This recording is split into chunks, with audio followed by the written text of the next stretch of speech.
"Lead man ready," Rick yelled from next to the wall. Spud cupped his hand. "Belayer ready." He looked at J.D. "Well?" J.D. hesitated, then grabbed the rope and tied off.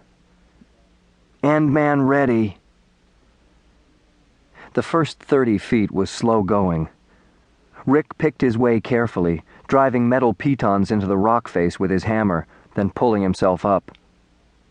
Every 10 feet he had to stop and let Spud work his way up behind him. Spud, in turn, waited for J.D. to bring up the rear. The rock face was black and shiny with silver-lined cracks that glistened in the sun. It was an almost completely flat wall of smooth rock, offering them no easy way up. Cautiously, Rick led them higher, hammering and pulling until the muscles in his arms ached. Finally, he stopped to catch his breath. "Resting," Rick called down. "Chimney ahead." J.D. and Spud were hanging below him. They both knew that a chimney meant hard work. It was a large crevice in the rock. In order to get up it, you had to use your back on one side and your feet on the other, inching up inside, hoping nothing got jammed. Spud reached in his pocket for a handful of trail mix. "How you doing down there?" J.D. waved up at him. "So far so good.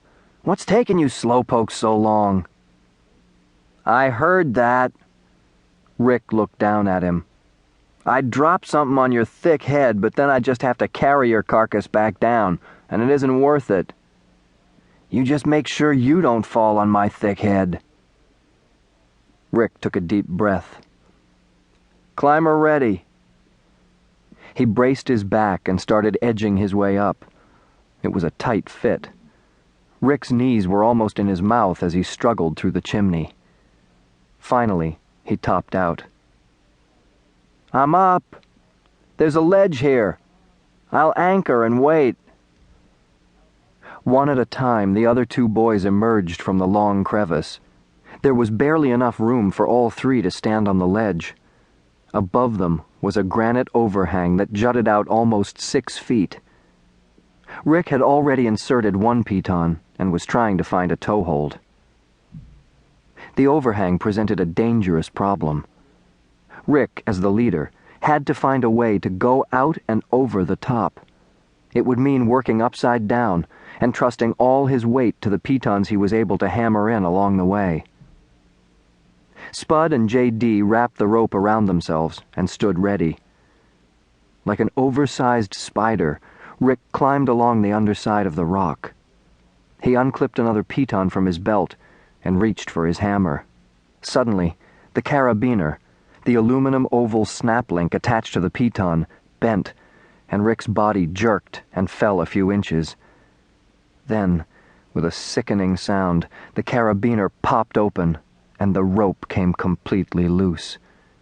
Rick fell backward into space. Spud and J.D. held their ground. Using a hip belay, Spud gave a little slack when Rick hit the end of the rope. The weight of Rick's body pulled Spud and slammed him against the rock face, but he held on for all he was worth. J.D. anchored around a rock and dug his feet in.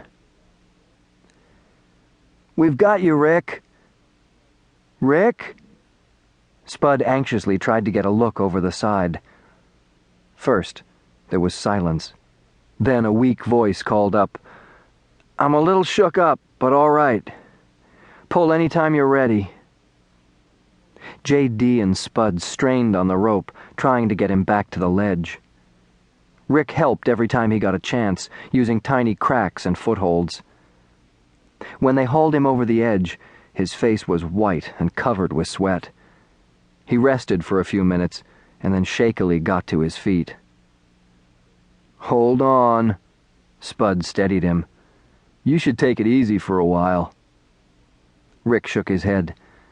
"No time. If we're going to make it to the top before dark, we have to hustle." J.D. readjusted his pack. "It'd be better to spend the night out here on the face than to have the coroner scrape us up off the bottom."